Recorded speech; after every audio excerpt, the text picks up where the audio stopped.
ओम शांति। पूर्व सत्रों में दो मूल सत्यों के बारे में हमने समझ लिया है कि योग अभ्यास करने वाले हम स्वयं कौन हैं और हमें योग किससे लगाना है।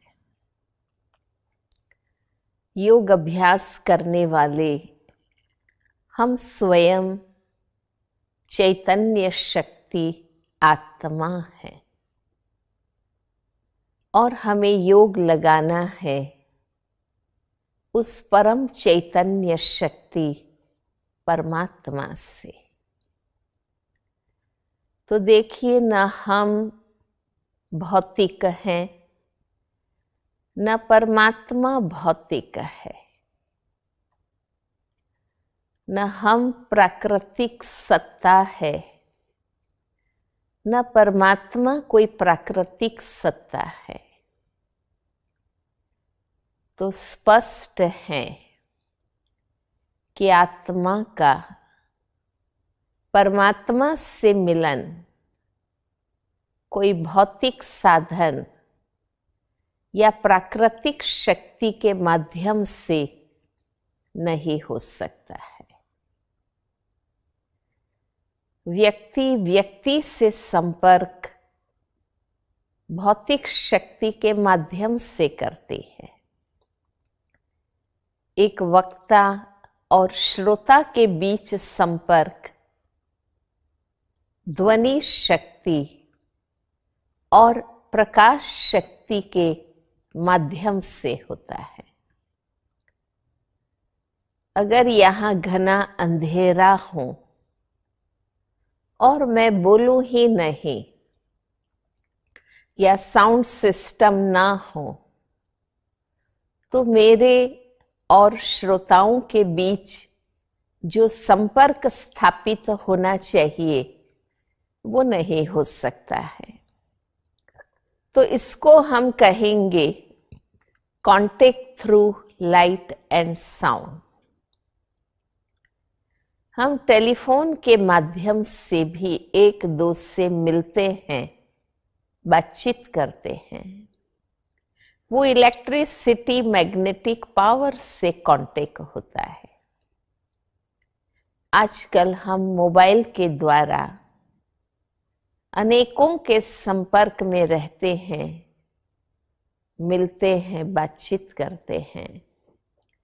वो इलेक्ट्रोमैग्नेटिक पावर से कांटेक्ट होता है।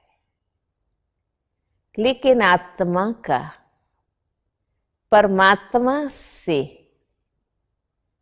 कोई प्राकृतिक शक्ति या भौतिक साधन के द्वारा संपर्क नहीं हो सकता है। आत्मा का परमात्मा से मिलन मनोमिलन है।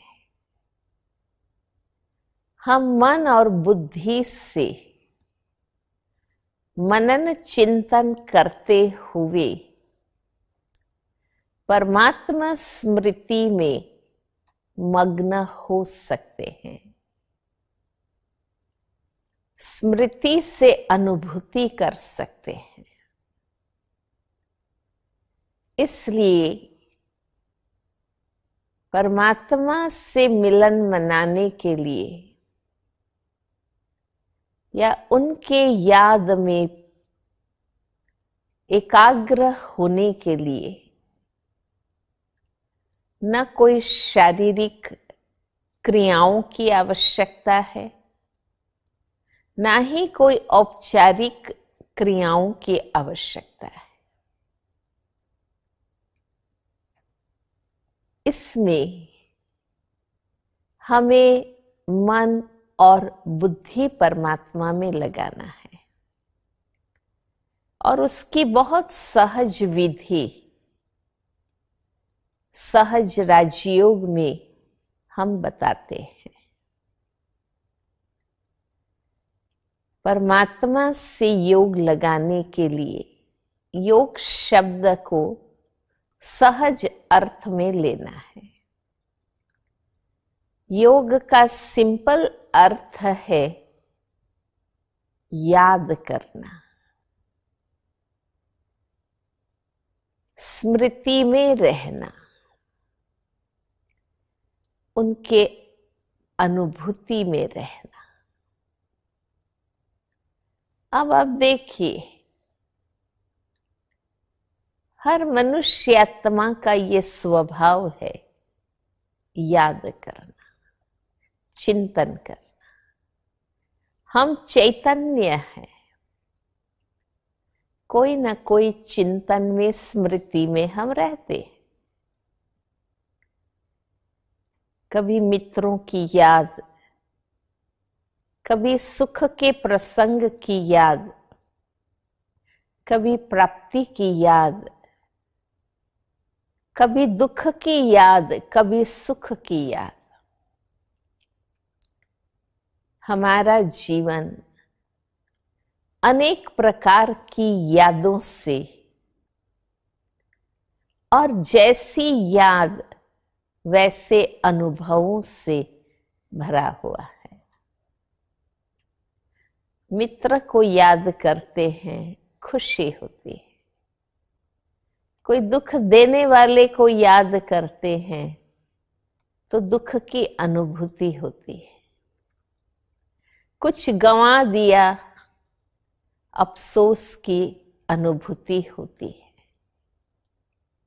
अभी वो प्रसंग नहीं है, अभी वो बात नहीं है, लेकिन बनी हुई घटना, अनुभव को याद करने मात्र से हम अभी फिर से दुख की अनुभूति करते हैं या आनंद की अनुभूति करते हैं। तो व्यक्ति और वस्तु तो परिवर्तनशील है, नाशवंत है। उनकी याद हमें सदा सुख नहीं दे सकती है। केवल परमात्मा की याद से हम श्रेष्ठ अलौकिक अनुभूति में रह सकते हैं। हमें याद किसकी आती है? देखिए, दुनिया में लाखों करोड़ों लोग हैं, हमें सबकी याद नहीं आती।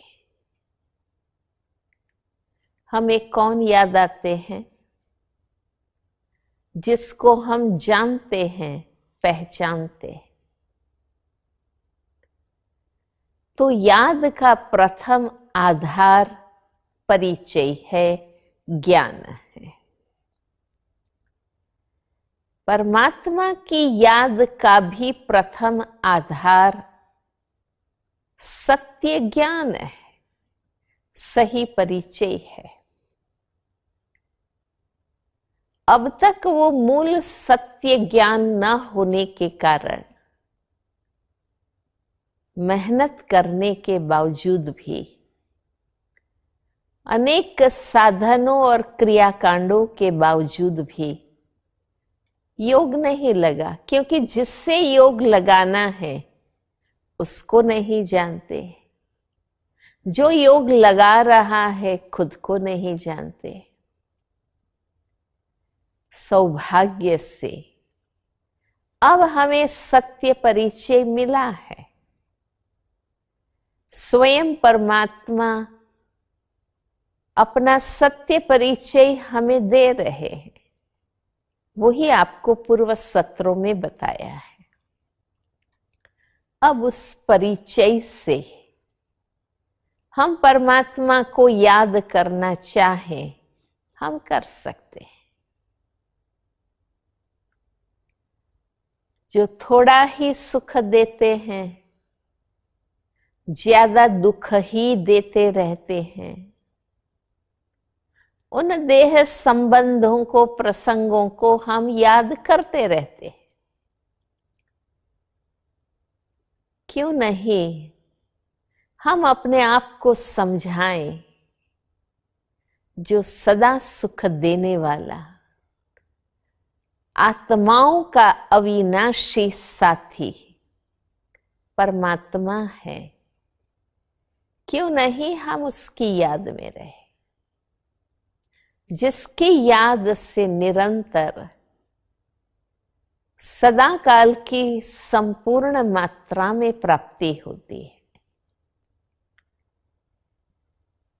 अब परिचय हमारा अनेकों से होता रहता है,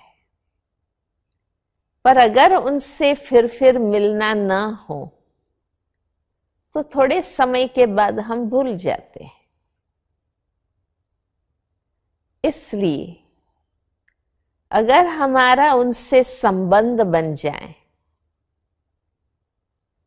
हम मित्र बन जाएं, कलीग्स बन जाएं, पड़ोसी बन जाएं, कोई रिलेशन ही जुट जाए, तो उनकी याद नेचुरल आती है। देखिए, स्वाभाविक रूप से हमें कौन याद आते हैं? जिनके साथ हम रिलेटेड हैं, कनेक्टेड हैं,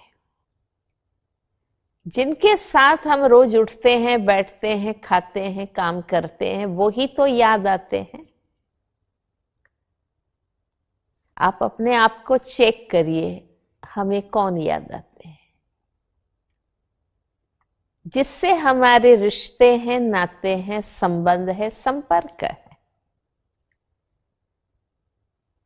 परमात्मा का सत्य परिचय प्राप्त करने के बाद अगर हमारा उनसे संबंध नहीं, तो हम भूल जाएंगे। हमारा उनसे संबंध हम जोड़े तो ऑटोमेटिक हमें उसकी याद आती रहेगी। और हम सबको पता है कि भक्ति में भी हम सर्व संबंधों से परमात्मा को ही याद करते रहे। गॉड फादर कहते हैं, वो मालिक है, हम बंदे हैं, ऐसा कहते हैं। तुम माता पिता, हम बालक तेरे, गाते हैं। तुम ही हो माता पिता, तुम ही हो बंधु सखा, तुम ही हो।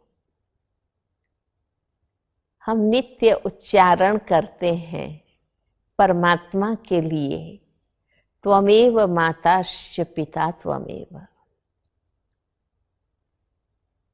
मनुष्य के साथ तो 1, 2, 3 संबंध हो सकते हैं, लेकिन परमात्मा के साथ हम आत्माओं के सर्व संबंध है, क्योंकि ये आत्मिक नाते हैं।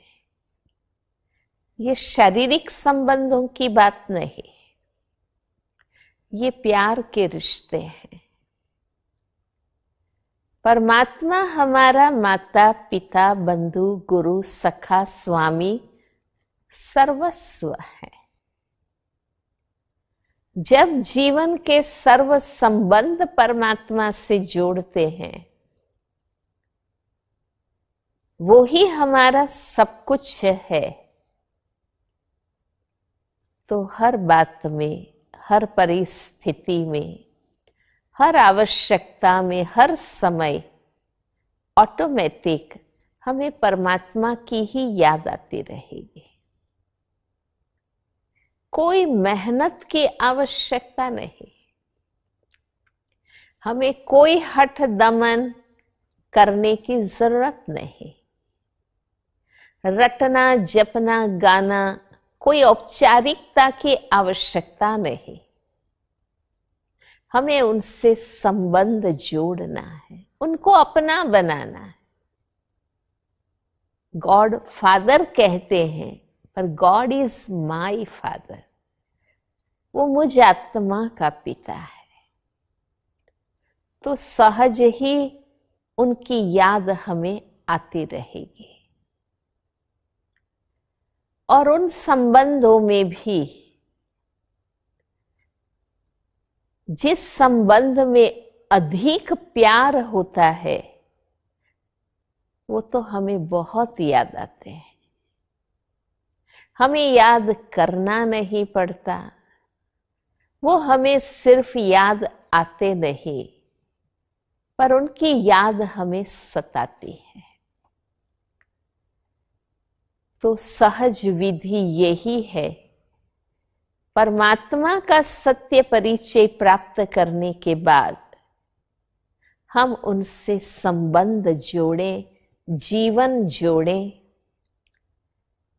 दिल के सच्चे प्यार से उस पिता को हम याद करें। तो जैसे जैसे परमात्मा के सत्य ज्ञान को हम समझते जाएंगे, उनके स्मृति चिंतन में रहने का अभ्यास करते जाएंगे, और जितना हमारा जिगरी सच्चा प्यार परमात्मा से होता जाएगा, ऐसे ऐसे एकाग्रता आती जाएगी, सुंदर अनुभव हम प्राप्त करते जाएंगे। तो चलिए कुछ क्षण बहुत प्यार से उस पिता को हम याद करते हैं।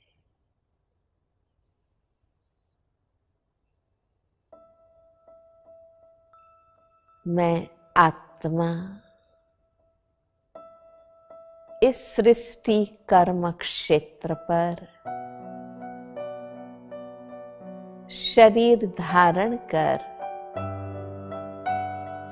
जीवन जीती हूं। मेरा असली घर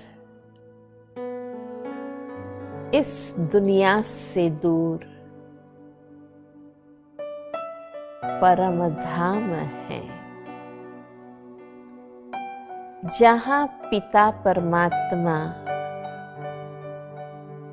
दिव्य ज्योति बिंदु स्वरूप कल्याणकारी परम पिता निवास करते हैं।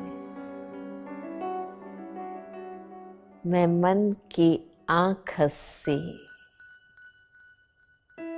ज्ञान नेत्र से उस परम ज्योति बिंदु पिता परमात्मा को देख रही। मुझ आत्मा के अति प्रिय मेरे कल्याणकारी परम पिता आपके सत्य ज्ञान को पाकर मेरे मन का अंधकार दूर हो गया, मेरी बुद्धि रोशन हो गई है, मेरा विवेक जग गया है। मुझे स्पष्ट है आप कौन हैं, मैं कौन हूं। जीवन का सही ठिकाना मुझे मिल गया है। अब मेरा यही लक्ष्य है, मेरे सुखदाता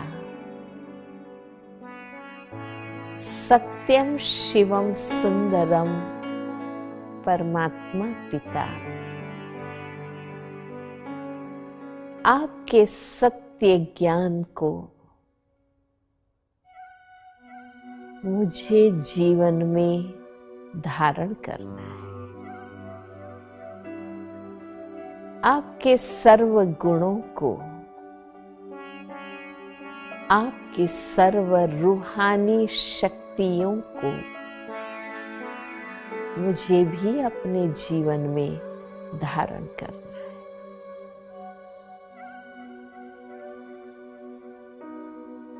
आप मेरे पिता सत्यम शिवम सुंदरम है। मैं आत्मा की संतान, मैं भी सत्य हूं, चैतन्य हूं, आनंद स्वरूप।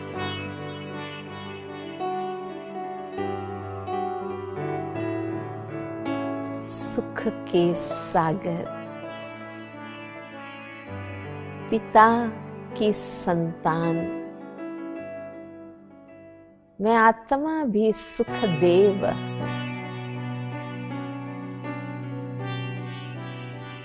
अब मैं निरंतर आपकी याद में रहते हुए आपके गुण और शक्तियों से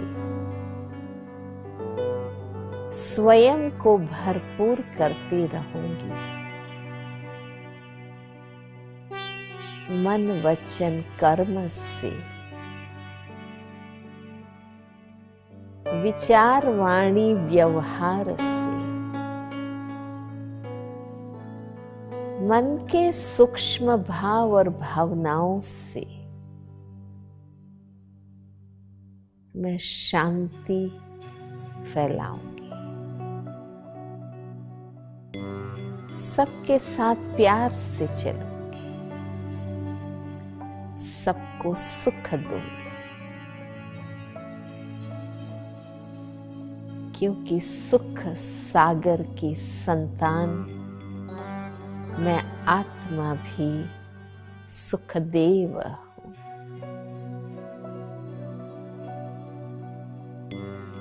ओम शांति।